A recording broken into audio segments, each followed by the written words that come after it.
Well, thank you, Rhonda, and let me start by paying my respects to the Wurundjeri. I knew I'd have trouble with that, Joy, but thank you very much for your welcome this morning, the traditional owners of these lands. And I have to say thank you, Rhonda, particularly, and Joe, because it is a real privilege to have the opportunity to talk to such an amazing group as this. When I walked in this morning, I couldn't help but feel the sense of community, and I'm sure you all feel it. It's all natural to you. Sometimes in the business world, we wish for it. We don't feel it like you feel it here. Let me start by saying that I don't think there's any more appropriate time than to be debating the very premise of communities in control, and of course the critical role of business in this. Both communities and businesses alike are being confronted with sustainability challenges on multiple fronts. And the evidence seems conclusive. We heard Tim this morning that if we don't change our ways, life as we know it is at fundamental risk from human activity itself.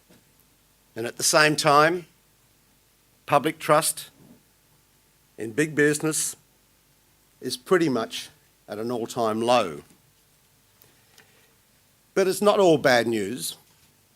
The world has been getting better, both economically and socially. Not worse, as the anti-globalist movement would have you believe. Yes, the extremes are widening, but global incomes are becoming more equal, and we are seeing the emergence of a bulging middle class.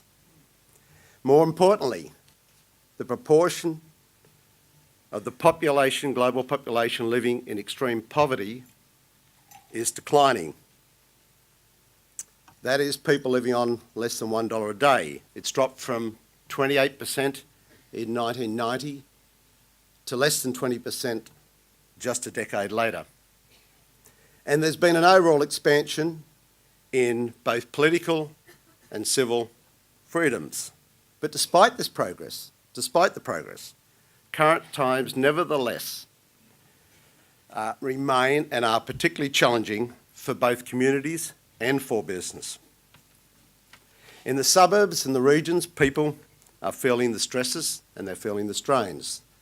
They're feeling a sense of powerlessness and a loss of control. So it's not surprising that we're finding the growing desire within communities to get back greater control of their own destinies. Yet inside the corporate walls, it sometimes feels like we're traversed to a different world, to another reality. A world where too often these community concerns and the broader sustainability challenges are viewed simply as someone else's problem, a distraction from the business of business and the prevailing profit maximisation dogma. The confusing and often misunderstood language of corporate responsibility has not been helpful, implying something foreign to the normal course of business, something of an optional extra. It provides a convenient escape hatch for those not wanting to be held accountable for the social and environmental blowbacks of their corporate activities. At its core, corporate social responsibility is all about enlightened self-interest. Enlightened in the sense that the interest of all stakeholders are considered and responsibility for the impacts of business activities are also accepted. It involves an understanding that business and its interests can't be separated from the society in which it operates and on which it depends. Confusion and misunderstood it might be, but the recent emergence of corporate responsibility, or what I prefer to call it as responsible capitalism, stands in stark contrast to the somewhat harsh and unbridled form of capitalism that is increasingly prevailing, or that has increasingly prevailed over recent decades.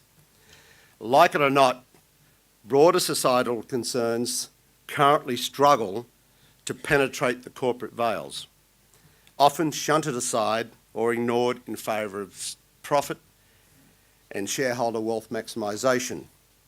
Many, too many, seem to operate on the premise that the business of business is business and only business.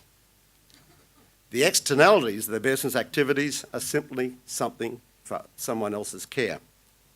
But if communities are to be in control, and they should be, then the social goods necessary for a functioning and sustaining society need to be nurtured. And when the economic power of corporations is growing ever stronger and that of government ever weaker, we simply can't afford to have a large part of the corporate world to be detached from or seemingly at odds with this need. So little surprise that the role of business in society is now firmly on the table, in the spotlight, and the concerns and needs of citizens, which have largely been frozen out, are finding new voice. Attention is being focused correctly on the central question that has been on the table ever since the father of capitalism, Adam Smith, wrote his Wealth of Nations in 1776. And that is it possible for corporations to deliver on their fiduciary responsibilities to shareholders and at the same time serve the public interest in contributing to human, social and environmental capital? Or to put it more bluntly, will the unfettered pursuit of corporate profits without adequate attention to the public good ultimately set uncrippling and unnecessary limits on capitalism and on our society, making it less creative, less equitable, less dynamic and less sustainable? What is not always understood is that Smith in fact described a system based on enlightened self-interest and not one based on personal advantage at the ultimate expense of the common good. In his earlier work, The Theory of Moral Sentiments in 1759, he had underpinned his capitalist system with the virtues of justice, fairness and honesty, and he saw neither selfishness nor greed as virtues, and he regarded the spheres of human conduct, that is economic, social, moral and political, as interwoven and mutually dependent.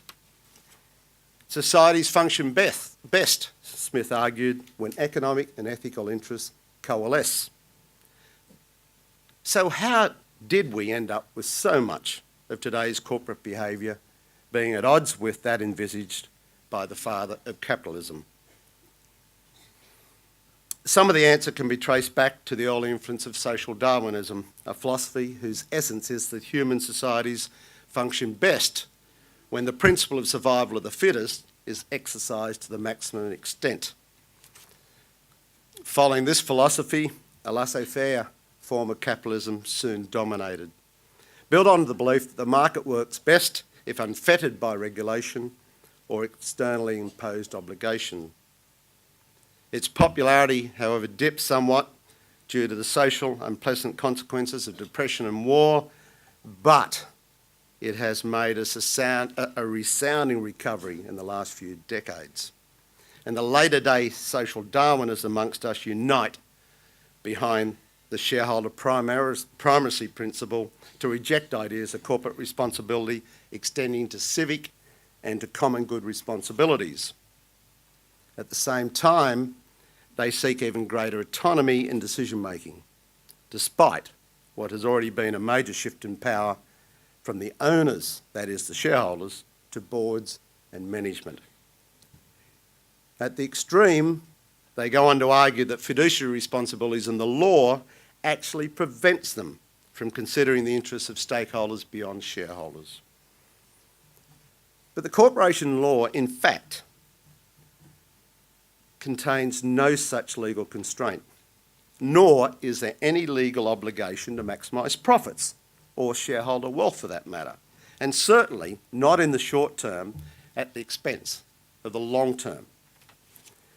The legal and the fiduciary obligation, in fact, is to manage the company in the best interest of the corporation. The later-day social Darwinists, however, typically misrepresent this as an obligation to act in the best interest of shareholders alone, and to exclude the interest of other stakeholders, such as the employees and customers. The problem, of course, is with this narrow and rather brutish form of capitalism are several. First, we have the agency problem, the growing gap between the interest of the owners on one hand and the managers on the other, which creates a vacuum of real ownership and the inevitable governance problems. And second, narrow self-interest and personal advantage inevitably get elevated to the status of core values. Little wonder then that we continue to see the unfolding stories of corporate scandals, frauds, accounting deceptions, subprime crises, and so on. All of them powered by outlandish greed and lack of ethics and such stunning regard for the public interest. One might wonder if those involved even recognise such a thing exists as the public interest. The unfortunate thing is that all business tends to get tarred with the same brush.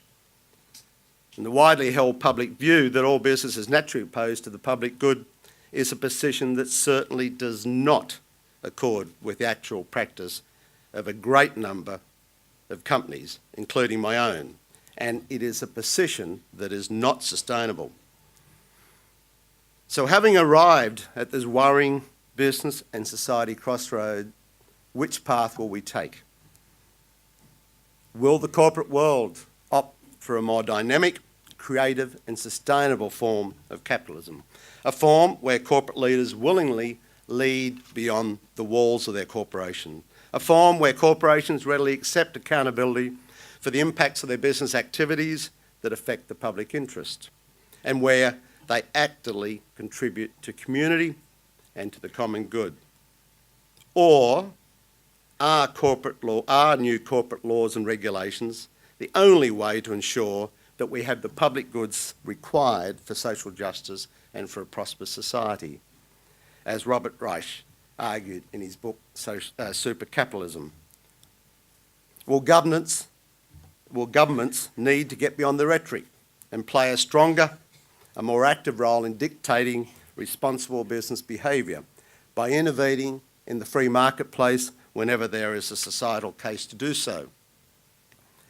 The problem with laws and regulations, however, is that they tend to be clumsy and blunt, typically targeting the lowest common denominator and often seeking to close the door or the barn door after the horses have bolted.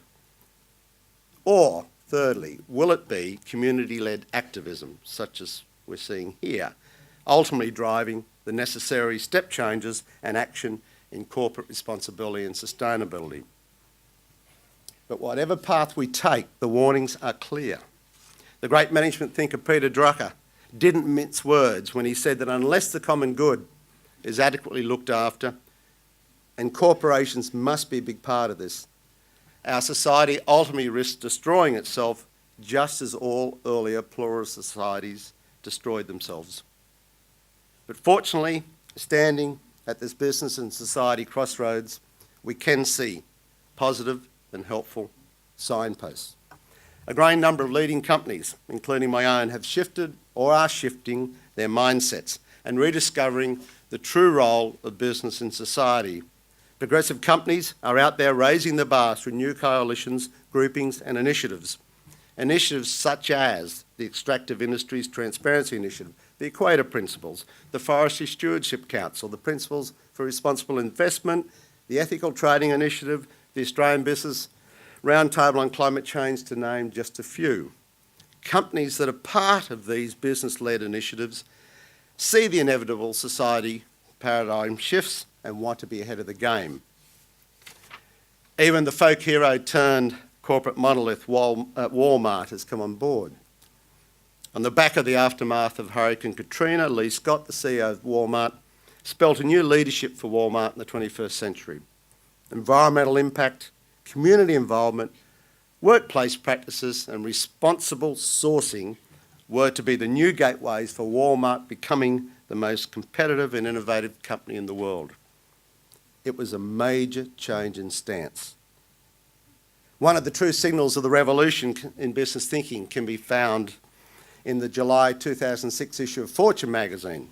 The magazine ran a piece titled "The New Rules," claiming a dramatic rethinking was occurring in the fundamental drivers that had defined corporate success over the past few decades. Fortune's new rules are more about being agile, finding niches, looking out, not in, and the premise that the customer is king, not the shareholder, although, of course, shareholder interests remain fundamental. Nothing captured the shift more than Rule 7. The old rule was admire my might. The new rule, admire my soul. And having a soul, Fortune stated, is all about, and to quote, defining a company's vision in a sustainable long-term way, and to hell with what the hedge funds and the other pay-me-now investors say, end quote.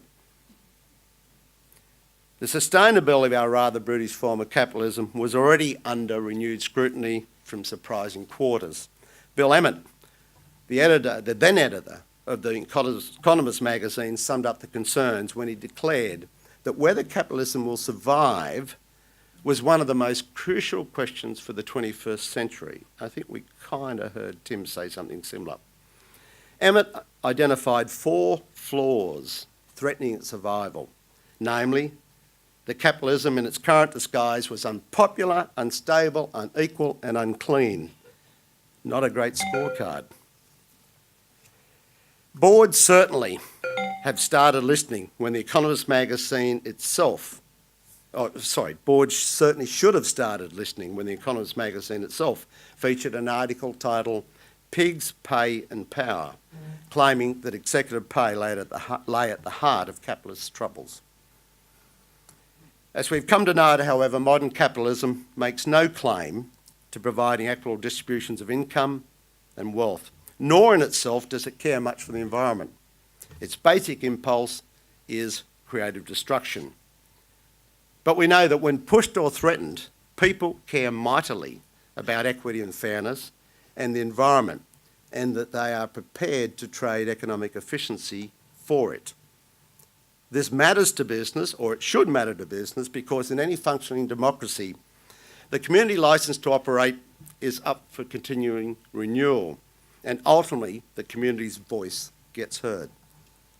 This means corporations need to demonstrate that in accepting the massive transfer of power from the public to the private sector that we've seen in the last 25 years, that they also accept additional responsibility that comes with it. Specifically, they need to show that they will use that power responsibly and in the interest of the entire community who grant this social licence to operate. Community trust that they will do so has clearly not yet been won. Added to this, corporations, together with communities, remain increasingly challenged, as Tim pointed out better than anybody, by the national and global threats to our ongoing prosperity. So where to from here? How do corporations restore that community trust? And how do they successfully play their vital role with local communities in staring down these sustainability challenges? For a start, a more moral form of capitalism needs to be adopted, one where the interests of the firm are reconciled with the public interest. A form where the pursuit of corporate interests, where in the pursuit of corporate interests, the public interest is not lost, and neither are the principles of right and wrong. Or to use corporate speak, a form where the concept of corporate value reconciles the needs of the owners of the capital with those of the relevant stakeholders on which the ongoing viability of the business depends, and that includes the broader community. This is very doable.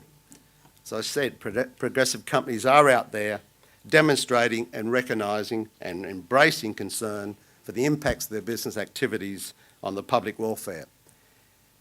And they're finding this does not compromise their profitability.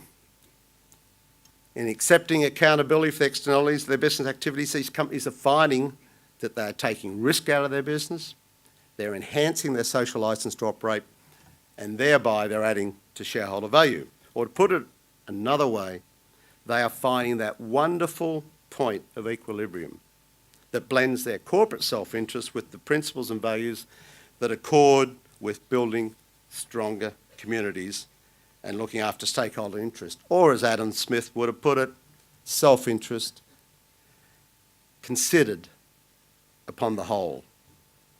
Were all firms to recognise this and make the necessary efforts, capitalism would be a more sustainable system, if anything, a more efficient one, and certainly one more uniformly admired.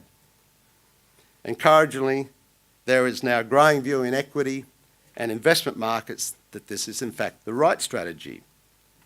The message is increasingly clear. The pursuit of excellence in business does not require companies to forget their moral sense. Companies can do good and do well at the same time. And our corporate leaders are increasingly realising that businesses can't prosper in societies that are failing. And if you want to have prosperous and thriving high streets, you certainly have to have prosperous and thriving back streets. They go hand in hand. Or to put it another way, smart and progressive companies have realised that they need more than financial capital to prosper. They also need strong human, environmental and social capital. They realise that they cannot expect to sustainably increase their profitability if the so-called intangible value drivers such as employee commitment, innovation, brand reputation, customer satisfaction, environmental management, community involvement and so on are not being properly managed. Unfortunately, accounting conventions don't readily embrace such non-financial drivers, and too often many just simply overlook or undervalue them as a result. So the second thing we need is for the concept of corporate value and the related accounting conventions to better embrace the full spectrum of both financial and non-financial capital. Thirdly, in order for the global business community to operate more ethically and morally, there needs to be commonly accepted principles and values. A decade ago, the Co-Roundtable codified a set of principles and guidelines to activate a moral sense in business. The Co-Roundtable's Principles for Business initiative was followed in 1999 by the UN's Global Compact, 10 principles that define corporate responsibility covering the areas of human rights, labour, the environment and anti-corruption. Today there's around 4,000 corporations that have formally signed up to such principles. But many, many, many more have yet to publicly embrace these standards of behaviour and ethics that are so fundamental for social inclusion, strong communities and sustainable prosperity. Fourthly, if we are to sustain our companies and our society, more of our business leaders are going to have to get beyond the walls of their institutions and truly learn to create community. Adam Smith was right when he implied via his invisible hand that the intention of free and autonomous individuals would lead regularly and reliably to socially beneficial results. But both our corporate and our political leaders need to understand that it needs strong leadership to create the conditions for free and autonomous individuals within businesses and within societies. And corporations need to understand that economic activity is in fact cooperative activity and that the best capitalism involves cooperative activities, ethical principles and values that respect stakeholder interest. All of this will require innovation in corporate thinking, including around community partnerships, so that we can secure the vital role of strong communities and sustainable prosperity. The Westpac story over the past decade provides a vivid example of how this all plays out. An example of how social concerns, environmental sensitivity and innovation can lift a brand beyond the conventions of an industry and deliver more sustainable returns and improve public outcomes. It is not the only example in our industry, but I'm sure you'll excuse me for using it. Let me start with workplace practices, something that plays a big role in contributing to or detracting from social capital across the community. In the early 90s, the demographic realities of an ageing population, the inevitable war for talent, the increasing stresses of two-income households, including the challenge of balancing work and care responsibilities, were growing realities for both Westpac and its employees. The inherent workplace and employment risks to Westpac were clear, as were the broader societal issues. Consequently, we saw an opportunity to take leadership in implementing workplace reform. In 1995, we introduced paid maternity leave, followed by paid adoption leave in 1997, and then paid paternity leave in 1998. Yes, dads can be carers. This was followed with extensive workplace childcare initiatives and other childcare support. Not only did these initiatives materially lift employee morale, commitment and retention, they also delivered material community benefits in contributing to social capital. Critically, they were very positive for Westpac's bottom line. In fact, without them, one can argue that Westpac would not be as well positioned as it is today. Let me just give you one example of the financial benefits to Westpac. In the early 90s, the return to work rate following pregnancy was around 30% across Westpac, adding to a relatively high separation rate across the company. The return to work rate is now consistently in the high 80s to 90%, and our separation rate is consistently around 2% better or below industry averages. And when you consider that it costs us conservatively an average of $50,000 or more to recruit, train, accredit new staff members, not to mention the cost of loss of experience and so on, the business case was obvious. Savings, or should I say avoided costs, in excess of $50 million per year resulted. Perhaps an even more current example has been Westpac's action on climate change. In April 2006, together with 5 other companies, we released the Australian Business Roundtable on climate change report. The report called for urgent action to deliver large emission reductions, including the introduction of a market-based carbon pricing mechanism. Being prepared to stand up against the prevailing government and business views at the time was a pretty lonely space. But supported by others willing to speak out, such as Tim, and the undeniable science, by June 2007, this had become bipartisan policy. Business can do all sorts of things when it tries. That's the point. From its birth some 191 years ago, when Sydney was still a struggling penal colony, Westpac has inherently understood the positive benefits from community investment. The global best practice aspiration of investing 1% of pre-tax profits in community-based initiatives has been well established now for some time. And several Australian companies, including Westpac, meet the standard. Last year, in fact, Westpac's community contributions in Australia totaled some $52 million, or 1.3% of our Australian pre-tax profits. Added to this, and probably just as important, in excess of 2/3 of Westpac employees regularly volunteer in the community, and their volunteering is actively supported by the company with paid time off, etc. Last year, collectively, they also personally donated out of their own pockets in excess of $1 million to Australian charities, which was then dollar matched by Westpac. Since our matching gifts program was started in the late 1990s, some $15 million has now gone out to 1,100 charities across Australia through the individual efforts of our own employees. And a key part of Westpac's community involvement is its community partnerships across the community and welfare sectors, Indigenous enterprise, rescue services and so on. And I'm proud to say this includes a very active partnership with our community. Westpac's community partnership program is based on the premise that we can make a bigger impact on society by working closely with key community partners over the long term and by using our network resources and skills and expertise of our people. 1 plus 1 can make more than 2 when we work together. The Westpac example demonstrates the sort of community leadership that builds community and encourages faith in the capacity of business to play a leading role in strengthening communities and caring for the common good.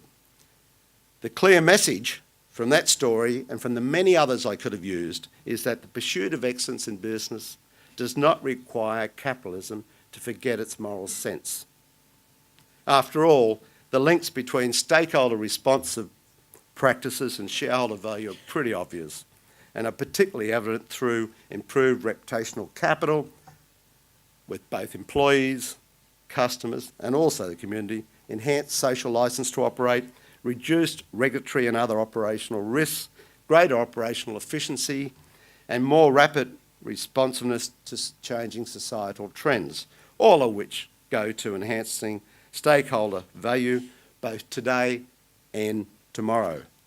So it should be of no surprise that we find that corporations in the top decile of the Dow Jones Sustainability Index, such as Westpac, deliver on average over 50% greater return on capital, return on invested capital, than companies who are in the bottom decile of the index.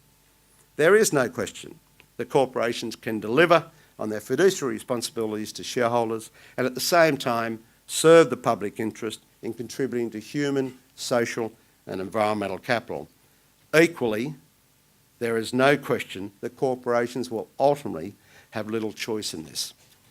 And if you think I'm being overly alarmist about the need for corporations to act, one needs to look no further than the regulator's response to the business world ostrich-like reaction to earlier corporate excesses and governance failures. Community outrage at corporate inaction was inevitable, and it was followed by highly prescriptive governance and costly disclosure requirements.